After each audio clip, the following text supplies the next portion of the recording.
So, hello everyone. Yes, I'm Pyne, so I work at Bloomsbury at the moment, where I steer our open access, but as Anthony said, I previously worked at Springer Nature, and before that at Palgrave and Nature Publishing Group.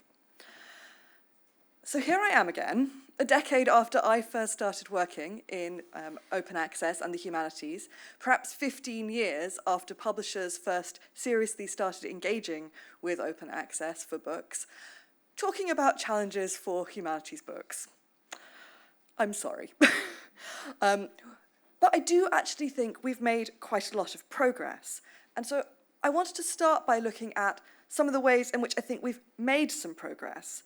And if we look at some of the sort of major issues that came up in terms of the difficulties in converting humanities books to open access, there's culture and trust. This came up again and again over the last decade. Open access came later to the humanities and to books than to science and journals. Humanities researchers had all kinds of concerns that open access might be equivalent to vanity publishing, that it might not be peer-reviewed, that it might be online only with no print editions, that Creative Commons licenses might enable or allow plagiarism. The misconceptions were many and varied. But honestly, I think we're really winning on this one. There's quite a lot of geographical variation in attitudes, but many humanities researchers that I encounter now are well aware of open access. They're keen to publish open access if possible.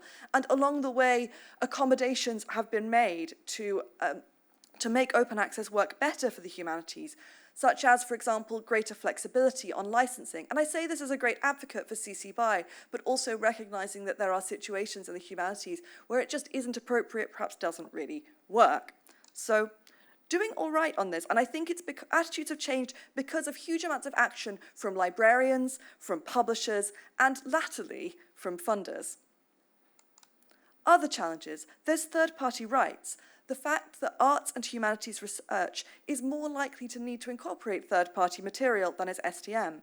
And that third-party material might come from small archives. It might come from, say, in fashion studies, from commercial organizations with wildly varying understanding of open access and often prohibitive fees. I think we haven't solved this one yet, but there is good work that is starting to be done. The Arcadia Foundation's grant to Creative Commons to look into this, in the increasing number of museums and galleries that are opening up their collections, in national projects such as the UK's HRC funded towards a national collection. There's distribution and visibility, which I'm hoping we might hear more from Mike about later, because after all, just making something available open access doesn't mean people will find and read it. And here it's a mixed picture, I would say. Developing good in-house OA metadata from systems designed to support sales models is challenging. And even when you've done it, it's really only in the last couple of years that major aggregators and third parties have started to accept and use this data. And some consumer-facing sites probably never will use that data. That said, there is a lot of exciting work in the open infrastructure space. Look at OAPN and DOAB, the OA eBooks usage project. So I think more work to be done here, but quite promising. And then there's what usually comes under the heading of funding and cost. And for me, that's the big one, the one we need to tackle if we're going to make open access a reality for more than a tiny proportion of humanities researchers. The thing we spent much of yesterday discussing in a journals context. So today I want to focus on this issue. What does it mean in practice? What are the implications for future models of OA for books? So here, roughly, is where we are now in terms of the models that are being used to support open access books. It's not comprehensive. I'm sure there are many, many publishers that will raise cry about not being on here. But anyway, a starting point. So good news. There's a lot of experimentation in OA books. There are a lot of pilots. Actually, quite a lot of this activity has happened even in the last couple of years. We've seen Diamond OA models for books, which I'm sure Emily would have told us about. And also good news, lots of different publishers are represented here of very diverse kinds. Traditional university presses, new university presses, commercial presses, large and small, academic-led presses. They're all still heavily involved in open access books, all working out for themselves how we might do open access. What's the less good news? There are a lot of publishers still relying on fee models. I'll put up my hand and say Bloomsbury is one. most publishers are still making only a relatively small proportion of their books open access. Most of the more ambitious initiatives apply only to smaller presses, and it's not clear yet how sustainable they are or if they can scale. So, to recap the situation for books, costs are higher. Books are longer, they require more copy editing, more typesetting. They typically have other direct costs, like bespoke cover designs. They're commissioned by in-house editors who work closely with authors. They tend to have individual marketing attention. Authors receive royalties, peer reviewers are paid. All of this differs from most journals. And alongside this, there's less funding in the system overall. Humanities researchers are much less likely to have direct grants than STM ones, and monographs have famously been squeezed out of library budgets, most recently by the new OA big deals for journals. So the lack of grant funding certainly makes the OA fee model rather challenging to scale up.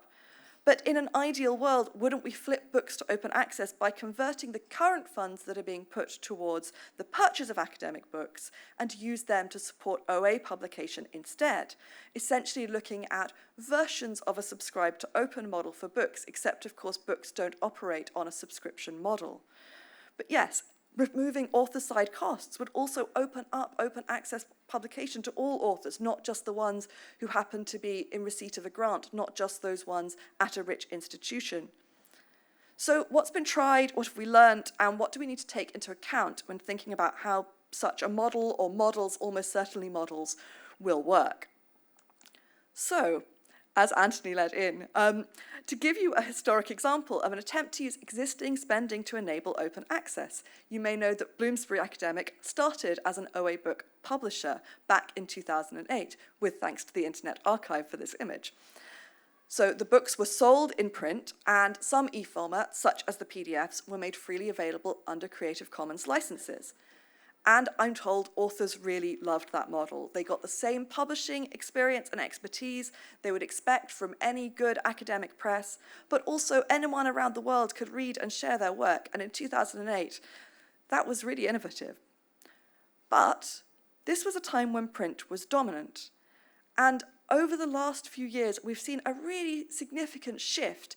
And as demand for ebooks has increased and print has become a smaller part of the overall picture, it's just not sustainable anymore to give away the ebooks and rely solely on print sales. And I think last year's survey from the Oxford International Centre for Publishing demonstrates the problem. So you can see even in 2015, many academic book publishers were saying that digital sales made up less than 10% of the total, and no publisher was citing digital sales as comprising the majority. By 2020, that picture looked very different. You can see there are publishers that are now at 100% of digital sales, but also a great many that have shifted to have a significantly higher proportion of digital sales. So we don't offer that print freemium model anymore at Bloomsbury. And there are still some publishers that are offering versions of freemium models, but they supplement their income by other means, such as library membership schemes, or perhaps asking for fees where funds are available. So this is not to say that print is right now going away altogether. I think we've heard a lot from researchers in recent years indicating a preference for both print and digital. We're ready to incorporate new means of scholarly production and publication, but we also believe there's much about the print monograph that should not be lost in our digital future. OUP and CUP's 2019 survey found an interest in coexisting print and digital formats, with the two formats used for different forms of reading and research. That said, there has been a decisive shift. In that Oxford survey, 19 out of 25 presses included a reference to the decline of print sales and to increased digital sales or usage. And this was just in 2020, so without even taking into account the sort of subsequent part of the pandemic. It seems clear now, 2 years in, that the uptick in demand for digital is not going away. The ways that we work and study have fundamentally changed over the last 2 years. All of which is to say, we're now trying to transition monographs to open access in the midst of an ongoing and unpredictable print to e transition. I guess we always have been, it just seems to have accelerated recently. And what of those delayed or retrospective OA models that some publishers, including Bloomsbury, are offering? That's another way of trying to use existing spend to support the cost of open access. So here we're relying on an initial purchase in print and with a conversion to open access after an embargo period, either free of charge or for a much reduced fee, the fee perhaps depending on how long after publication it's converted to OA.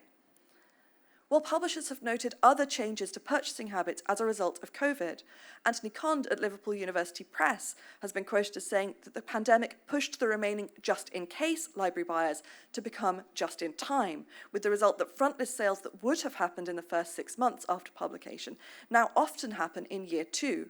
If you have a delayed OA model that's based on flipping titles 18 or 24 months after publication, having sales move from the first 6 months to sometime in year 2 suddenly makes that model look a bit more concerning.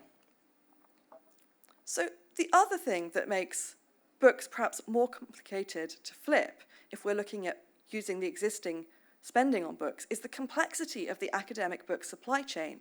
So research monographs are typically sold via multiple channels to many different types of customer and reader. They may be sold to libraries, either directly from publisher to library for a digital platform sale. They may be sold to libraries via third-party aggregators in both print and and note that those library sales are much less likely to be via consortia than are journal sales. Books are also commonly sold to individuals, either directly or via the publisher's website or via online or physical retailers. And books in the humanities are more likely than a journal article to be of interest to a generalist audience.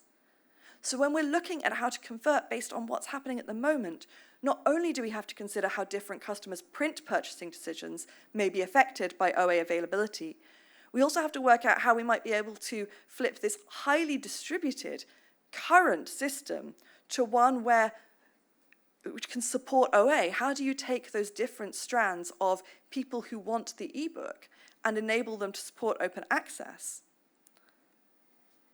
Which brings me to funders. I want to say publishers have been a long way ahead of funders on open access books. Publishers started offering OA for books in the mid-2000s.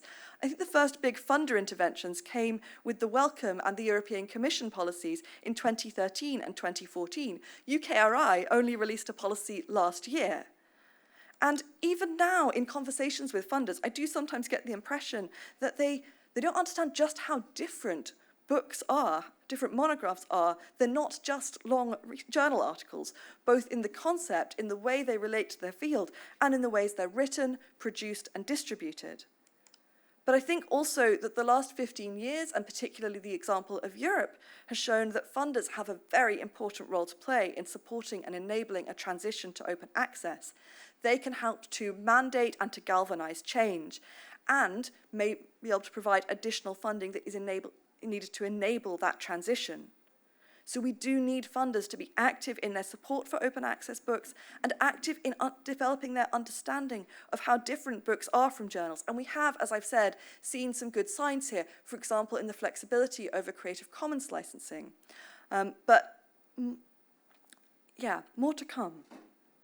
So some final thoughts on what all of this whistle-stop tour might mean for future models for open access books.